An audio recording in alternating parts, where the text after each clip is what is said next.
नमस्कार मित्रों, मैं हूं आपके साथ शिरोमणि सचिन। हमारे YouTube चैनल में आपका बहुत स्वागत है। मित्रों, आज हम बात करने वाले हैं वक्री शनि के विषय में। अक्सर आपने सुना होगा कि कोई ग्रह जब वक्री होता है तो बहुत पावरफुल हो जाता है, या कुछ लोग वक्री ग्रह का नाम सुनकर अक्सर उस ग्रह से संबंधित सामग्री दान देना शुरू कर देते हैं। क्या है इसकी सच्चाई, आपको बताने का प्रयास करते हैं। जब शनि के विषय में बात आती है तो अक्सर लोग डरते हैं, क्योंकि शनि कर्म के कारक हैं, न्याय के कारक हैं, कि भाई हमारे साथ कुछ गलत ना हो जाए, हमारे साथ कुछ अनहोनी ना हो जाए। उससे पहले ही बिना देखे सोचे समझे ही वह व्यक्ति अपने कुंडली के शनि को देखे बिना ही उससे संबंधित दान देना शुरू कर देता है। ठीक है, दान देना बहुत अच्छी बात है, लोगों की सेवा बहुत अच्छी बात है, नेक बात है, लेकिन ग्रह की सच्चाई जानना भी बेहद जरूरी है। शनि जब वक्री होते हैं तो कहीं ना कहीं अपना प्रभाव जरूर दिखाते हैं। वैसे शनि न्याय के, कर्म के और कहीं ना कहीं गूढ़ रहस्यों के भी कारक कहे गए हैं। सात तालों में भी बंद रहकर आप छिपकर भी कोई कार्य करेंगे तो शनिदेव से आप छुपा नहीं सकते। लेकिन आपको ये जान लेना चाहिए कि शनि कब वक्री हुए, कब मार्गी होंगे।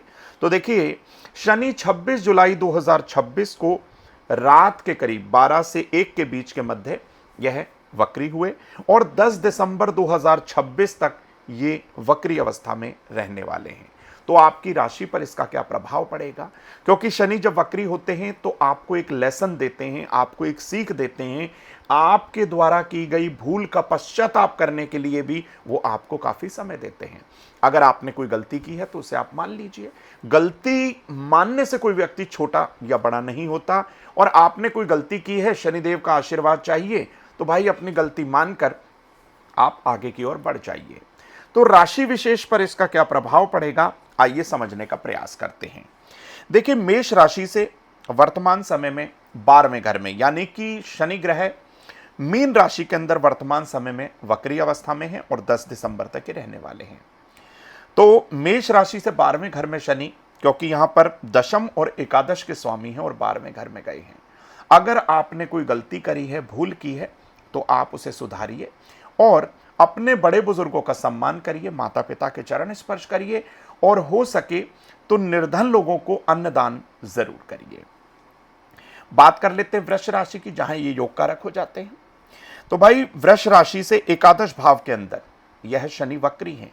रुके हुए धन की प्राप्ति आपको होगी, लेकिन आपको बता दूं कि गलत तरीके से कमाया हुआ धन भी इस समय आपकी पॉकेट से बाहर जा सकता है। ध्यान रखिएगा, शनि वक्री अवस्था में है, यानी कि वो अपनी ही राशि में रहते हुए वक्र यानी उल्टा चलते हुए महसूस होंगे। उल्टा चलते हुए उनकी गति जो है विपरीत दिशा में दिखाई देगी। तो वृष राशि वाले क्या करें? आप अपने घर की पश्चिम दिशा को नीट एंड क्लीन रखिए, माता पिता के चरण स्पर्श करिए, मैं हर बार यही कहता हूं। और इसी के साथ ही, क्योंकि शनि मात्र भक्त हैं, माता के पिता के चरण स्पर्श करिए, परिवारजन में अपना स्नेह बनाए रखिए। और विशेष तौर पर वृष राशि वाले पीपल के पेड़ की सेवा जरूर करें। पीपल के छोटे छोटे 2 पौधे आप किसी पार्क में या निर्जन स्थान पर लगाएं तो अच्छा होगा। बात कर लेते हैं मिथुन राशि की। मिथुन राशि से दशम भाव के अंदर शनि वक्री हैं। तो भाई मिथुन राशि वालों, आपकी कुंडली के यह एकादश भाव के स्वामी हैं, माफ कीजिएगा, दशम भाव के स्वामी हैं। तो यहां पर शनि को क्या करना है भाई? यहां पर मिथुन राशि के लोग हर तरीके से अपने पिता की सेहत का ध्यान रखेंगे, और पिता की सेहत तो आपको रूटीन चेकअप कराना ही है, इसमें कोई डाउट नहीं है। लेकिन मिथुन राशि वालों को अगर किसी से इस समय पैसा उन्होंने उधार ले लिया था और वह व्यक्ति आपसे अपना पैसा मांग रहा है, तो उसे उसका पैसा आप लौटाइए। गलती मत करिएगा इस समय उसका पैसा रखने की, क्योंकि शनि न्याय के कारक हैं। शनिदेव द्वारा न्याय हो गया तो बहुत आप मुश्किल में पड़ सकते हैं। तो देखिए, मिथुन राशि वाले भगवान गणेश की उपासना करें। शनि स्तोत्र का शाम के समय तेल का दीपक जलाकर एक बार पाठ जरूर करें। बात कर लेते हैं कर्क राशि की। कर्क राशि के अष्टम भाव के स्वामी हैं, सप्तम भाव के स्वामी हैं, और यहां से यह जब गोचर करेंगे तो कर्क राशि वालों की बिगड़े हुए काम यहां पर बनने का योग दिखाई देता है, क्योंकि यह सप्तमेश भी हैं, अष्टमेश भी हैं। और यहाँ पर मुझे लगता है कि कर्क राशि वालों की सेहत की कोई समस्या जो काफ़ी समय से चल रही थी, उसमें सुधार होने का योग दिखाई दे रहा है। भगवान शिव की उपासना कर लीजिए। श्रावण मास का पावन महीना चल रहा है और हो सके तो भगवान शिव का रुद्राभिषेक जरूर करवाइए। अब बात कर लेते हैं सिंह राशि की। सिंह राशि सूर्य प्रधान राशि, और सिंह राशि के आपको बता देता हूं, यहां अष्टम भाव के अंदर ये शनि का गोचर है। तो भाई सिंह राशि वालों, अष्टम भाव के अंदर शनि कहीं ना कहीं वाहन चलाते समय आपको चोटिल कर सकता है, लेकिन यह भी जानना आपके लिए बहुत जरूरी है कि अष्टम भाव का शनि दीर्घायु करता है, कहीं ना कहीं आपकी लॉन्गेविटी को बढ़ाता है, कहीं ना कहीं आपकी सेहत में जो त्रुटि है, जो विकार है, वह आपके सामने लाएगा और उस विकार का आपको इलाज कर लेना चाहिए। विशेष तौर पर आपको अपनी वाणी पर ध्यान देना चाहिए। अकारण आप जो क्रोध में आते हैं, छोटी छोटी बातों पर ईगो में आ जाते हैं, अपनी ईगो को दरकिनार कर दीजिए, झुक जाइए, कोई फर्क नहीं पड़ता। वैसे भी शनि मात्र भक्त हैं और आपकी कुंडली के अष्टम भाव में हैं। बात करते हैं कन्या राशि की। कन्या राशि से सप्तम भाव के अंदर वक्री शनि आपकी व्यापारिक और आपकी विवाह की और आपके पार्टनरशिप की बहुत सारी समस्याओं का निराकरण करेंगे। क्या करना है?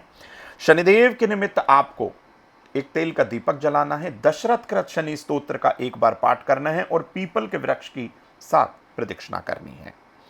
अगली राशि आ जाती है तुला राशि। तुला राशि से छठे भाव में शनि रुके हुए काम बनाएंगे, आपकी मान पद प्रतिष्ठा में हर तरीके से वृद्धि करेंगे। आपको निराश नहीं होना है, बस आपको क्या करना है? अपनी माता की सेवा करनी है और इसी के साथ ही पिता का सम्मान करना है और घर की पूर्व और दक्षिण दिशा को नीट एंड क्लीन रखिए। और एक आपको बात बता देता हूं, ओम शम शनिश्चराय नमः मंत्र का 108 बार जाप जरूर कर लीजिए। बात कर लेते हैं वृश्चिक राशि की। वृश्चिक राशि से पंचम भाव में शनि आपकी पेट की तमाम समस्याओं को सुलझा सकते हैं। आपको लगेगा कि मेरा पेट इस समय कहीं ना कहीं मैं पीड़ा में हूं या दिक्कत है या अपसेट है, लेकिन नहीं, आप अपना प्रॉपर रूटीन चेकअप कराइए और उसके बाद ही डायग्नोस कराने के बाद ही, डॉक्टर से मिलने के बाद ही अच्छे समय से आप दवा का सेवन करना शुरू कर दीजिए। आपकी शारीरिक पीड़ा खत्म हो जाएगी। उपाय के तौर पर वट वृक्ष की जड़ में आप शुद्ध कच्चा दूध अर्पित करिए और वहां की गीली मिट्टी का तिलक अपने माथे और नाभि पर जरूर करिए। बात कर लेते हैं धनु राशि की।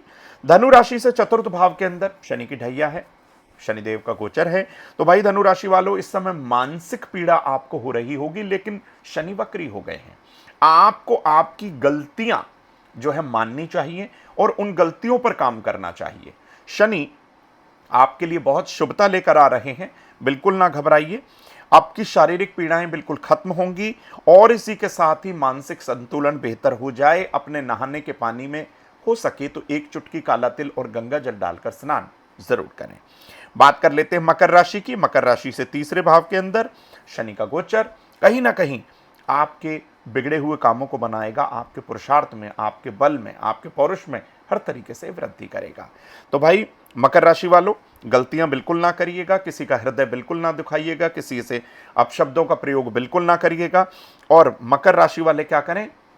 भगवान शिव का अभिषेक कराएं, दशरथ कृत शनि स्तोत्र का पाठ करें और हो सके तो अपने घर की उत्तर पूर्व दिशा को भी नीट एंड क्लीन रखें। बात कर लेते हैं कुंभ राशि की, जहां वर्तमान समय में राहु का गोचर है। कुंभ राशि से द्वितीय भाव के अंदर वक्री शनि है। अपनी वाणी पर आपको संयम रखना चाहिए। जो शब्द आप पहले प्रयोग कर चुके हैं, जिनसे आपके रिश्ते खराब हो गए हैं, उन पर आपको काम करना चाहिए। उनकी गलतियां, यानी कि आप अपनी गलतियों को मानते हुए उनसे अपने रिश्तों को बेहतर करने का प्रयास करें। कुंभ राशि वाले क्या करें?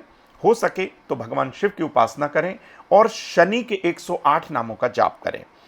अंतिम राशि मीन राशि, जहां 10 दिसंबर तक शनि वक्री रहने वाले हैं, वो क्या करें?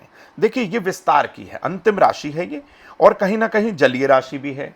तो आप मीन राशि के हैं तो भाई आपको कम से कम अपनी उम्र की बराबर संख्या में जिंदा फिश लेनी चाहिए, यानी कि मछली लेनी चाहिए और उसे बहते जल में प्रवाह कर देना चाहिए, उसे जीवन दान देना चाहिए। मीन राशि वाले लोगों के लिए सर्वोत्तम उपाय है, अगर आप इस तरीके से यह उपाय 10 दिसंबर से पहले पहले कर लेते हैं तो वक्री शनि का दुष्प्रभाव बिल्कुल नहीं होगा, और इसी के साथ ही आपको यह शनि जो वक्री हैं आपको शुभता देंगे, लाभ दिलाएंगे, आपके बिगड़े हुए काम जरूर बनाएंगे। तो मित्रों, ये हमारा वीडियो आपको कैसा लगा आप जरूर बताइए। कमेंट बॉक्स में आकर आप अपनी किसी भी समस्या का समाधान हमसे पा सकते हैं, और अगर हमारे चैनल को अभी तक आपने सब्सक्राइब नहीं किया है तो आप सब्सक्राइब कर लीजिए। हर दिन हम आपको कुछ नया बताने का प्रयास करेंगे। जब तक हमारी नई वीडियो आपके समक्ष नहीं आती तब तक के लिए जय श्री राधे, जय श्री कृष्णा।